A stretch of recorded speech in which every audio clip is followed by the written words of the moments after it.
लिहायला शिकत आहोत आपण. त्यामध्ये पहा बरं, हे स्पेलिंग करेक्ट आहे का?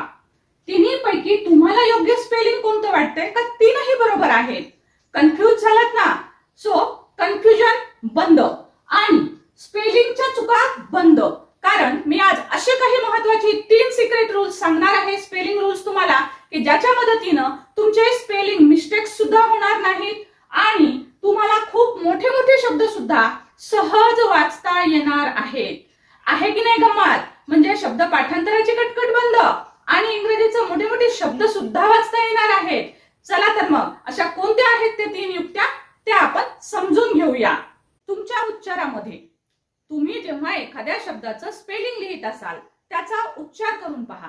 त्या उच्चारामध्ये जर शन शन असा आवाज येत असेल तर, जसं मी ऍडमिशन सांगितलं, ऍडमिशन शन आलं शेवटी, तशा प्रकारे जर शन शब्दाचा उच्चार येत असेल तर त्यासाठी आपल्याकडे 3 स्पेलिंग असतात. बघा, लक्ष द्या, नीट लक्षपूर्वक समजून घ्या. डिफरन्स समजला की तुमची कधीच स्पेलिंग मिस्टेक्स होणारच नाहीत आणि मोठे शब्दही तुम्ही सहज वाचाल. बघा, असे काही शब्द असतात ना इंग्रजीमध्ये की त्या शब्दाचा शेवटचा उच्चार जो आहे तो ट असतो. बघा, शेवटी टी चा आवाज, मी टी चा आवाज लिहिलेला आहे, शेवटी टी चा आवाज. सो टी लेटरचा आवाज ट होतो. तर ट असा आवाज तुम्हाला ऐकू आला की त्याच्यानंतर जेव्हा शनचा उच्चार येतो तेव्हा तुम्हाला TION स्पेलिंग लिहायचंय. कसं तर ते बघूया. बघा, आता इथे तुम्हाला स्पेलिंग काय दिलेलं आहे, शब्द काय दिलेला आहे, इन्व्हिटेशन. आता याच्यामध्ये शन ऐकू आला तुम्हाला. आता ह्याचं स्पेलिंग लिहायचंय तेव्हा तुम्हाला प्रश्न पडेल, TION लिहू, SION लिहू का डबल SION लिहू? अलीकडचं मला स्पेलिंग जमतं, इन्व्हिटे, हे सोपं आहे लिहायला. मग पुढचं कसं लिहू? तर आवाज बघा, पण आवाज कशाचा पाहायचा, मूळ शब्दाचा पाहायचा. हा आहे याचा मूळ शब्द इन्व्हाइट. इन्व्हाइट, मग इन्व्हाइट मध्ये ट साऊंड येतोय. सो ट साऊंड येत असेल तर लावायचं आहे TION. म्हणून तुम्हाला याचं स्पेलिंग जे आहे ते असं तयार होईल, इन्व्हिटेशन, TION. आपण काय लावलं मग, TION, इन्व्हिटेशन. तसा हा शब्द बघा, आता याच्यामध्ये ऍक्ट हा मूळ शब्द आहे, पण लिहायचं आहे मला ऍक्शन. ऍक्शन, पण ऍक्शनचा मूळ शब्द कोणता आहे, रूट वर्ड म्हणतात त्याला, ऍक्ट. तर मग ऍक्ट मध्ये ट चा उच्चार येतो शेवटी, ऍक्ट, ट ट. मग आता मला काय लावावं लागेल, ह्या टी. आता बघा, TION लावायचं आहे, पण जर शेवटचाच लेटर टी असेल तर मात्र फक्त ION घ्यायचा.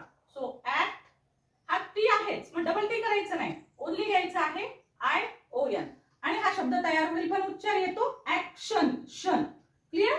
तशाच प्रकारे बघा, डायल्यूट पासून होईल डायल्यूशन. आता ह्याच्या डायल्यूट मध्ये ट येतो, परंतु ज्या वेळेस आपण ह्याला शन लावतो त्यावेळेस ह्याच्यामध्ये वेगळा उच्चार होतो बघा, याचा डायल्यूशन. मग आपण काय लावलंय, फक्त TION. तर हा शब्द तयार होईल डायल्यूशन. डायल्यूशन आहे की नाही गंमत? आणि कुठे काय लावायचं, सोपे युक्त्या आहेत, फक्त थोडंसं लक्षात द्यायचं आहे. आता बघा, हा शब्द आहे एज्युकेट. एज्युकेट. आता ह्याला TION लागतं का बघा, आणि लागत असेल तर त्याचं स्पेलिंग मला कमेंट बॉक्स मध्ये जरूर लिहून पाठवायचं आहे. ओके, आता आपण दुसरा उच्चार बघूया. पहा, आता काही शब्द असे असतात ना की ज्याच्या शेवटी डबल एस येतो. बघा, तशा प्रकारे तुम्हाला इथं कंप्रेस दिसेल, डिप्रेस दिसेल. आता ज्या वेळेस शेवटी बघा, शेवटी तुम्हाला स चा आवाज येतो, शेवटी शब्दाचा उच्चार करून पाहायचा. शब्दाचा शेवटचा उच्चार जो आहे तो शेवटी उच्चार स चा येतो किंवा ढ चा येतो. बघा, शेवटी उच्चार जर स चा किंवा ढ चा आलेला असेल, स किंवा ढ म्हणजे एस चा उच्चार किंवा डी येईल शेवटी, तर त्यावेळेस तुम्हाला काय करायचं आहे, तर SION लावायचे. आता इथे पण नियम लक्षात ठेवायचा की शेवटी जर त्या शब्दातच डबल एस असेल तर पुन्हा एक एस ऍड करायचा नाही, फक्त सिंपली घ्यायचे ION. पण काही काही शब्द असे असतात की ज्याच्यामध्ये शेवटी डबल एस येत नाही. मी तुम्हाला एक्झाम्पल दाखवते ते पण. आता एक कंप्रेस, स स कंप्रेस, स उच्चाराला. सो मला काय सांगितलंय, स उच्चाराला. स उच्चाराला तर काय लिहायचंय, SION. आता याच्या पुढे जर मी अजून एक SION लिहिला तर काय होईल, किती SION तयार होतील नाही का, 3 SION होतील. मग काय करायचंय, हा यस नाही लावायचा आहे, फक्त काय करायचं आहे ION आणि हा शब्द तयार होईल कंप्रेशन. काय तयार होईल, कंप्रेशन, कंप्रेशन. तशाच पद्धतीने जो आपण डिप्रेस शब्द दिलेला आहे तर इथे पण काय करावं लागेल, मग तुम्हाला ओनली ऍड करायचं आहे ION आणि हा शब्द तयार होईल depress. Depression, depression. Okay, so आता आपला ड चा उच्चार आला तर कसं करायचं, तर बघा एक्सपांड शब्द आहे समजा, एक्सपांड. आता ड उच्चार आहे शेवटी, एक्सपांड ड. मग आता मी काय सांगितलं, आता करायचं आहे बघा ह्याला एक्सपांड. आता मात्र तुम्हाला SION लावायचं आहे, SION. हा शब्द काय तयार होईल तुमचा, एक्सपान्शन. शन. इथे शेवटी एस नाही म्हणून आपण पूर्ण SION लावलेला आहे, पण या शब्दांमध्ये शेवटी स चा उच्चार आहे त्यामुळे सिंपली आपण ION लावलेला आहे. हे लक्षात ठेवा, पण रूल शन आवाजाचा आहे हे लक्षात घ्यायचं आहे. म्हणजे बघा किती मोठे मोठे शब्द आहेत. इंग्रजी वाचन सुद्धा सोपं होतंय की नाही. स्पेलिंगचे रूल्स तर पक्के होतातच, नाही तर काय होतं, हमखास स्पेलिंग चुकतं. SION लिहू का डबल SI लिहू का TION लिहू, यामध्ये आपण नेहमीच जम्बलिंग करत राहतो. आता बघा काही शब्द असे असतात ना की ज्या शब्दाच्या शेवटी MIT हे शब्द आपल्याला आलेले दिसतात. शब्दाच्या शेवटी आपल्याला हे जर शब्द आलेले दिसतील, लेटर्स आलेले दिसतील MIT, जसं की बघा ऍडमिट. आता याच्यामध्ये तुम्हाला MIT शेवटी आलेलं दिसेल, ऍडमिट. मग आता जेव्हा आपल्याला ह्याचा या शब्दावरून ऍडमिशन लिहायचं असेल, जो की मी अगोदर तुम्हाला इंट्रोडक्शन मध्ये शब्द दिला होता है ना. सो आता बघा हे 3 उच्चार मी शिकवते, तुम्हाला एक बोनस टिप सुद्धा मी सांगणार आहे. सो व्हिडिओ शेवटपर्यंत पाहायचा आहे. आता याचं स्पेलिंग तयार करत असताना काय तयार होईल, मग ऍड मी आणि टी च्या ऐवजी आपल्याला लिहायचं आहे SSION, शन. ओके, सो ऍडमिशनचं स्पेलिंग लिहित असताना म्हणजे MIT जर आलेला असेल शेवटी तर तो टी तुम्हाला काढून टाकायचा आहे आणि त्याऐवजी शन आवाजासाठी तुम्हाला SSION अशा प्रकारचं स्पेलिंग लिहायचं आहे. जशा प्रकारे बघा परमिट शब्द असेल तर परमिट शब्दापासून काय शब्द तयार होतो, परमिशन. आता परमिशन मध्ये मला काय करावं लागेल, SSION. आता अजून एक शब्द मी तुम्हाला देते जो की तुम्ही करू शकताय, लिमिट. आता MIT आलेला आहे शेवटी, तर तुम्हाला कोणता रूल लागू करायचा आहे तुम्हाला माहिती आहे. सो तुम्ही मला याचं कमेंट बॉक्स मध्ये उत्तर नक्कीच पाठवू शकणार आहात. आता मी तुम्हाला काय म्हटलं, 3 रूल लक्षात आले तुमच्या. बघा जब आपण एक छान अशी बोनस टिप पण पाहणार आहोत.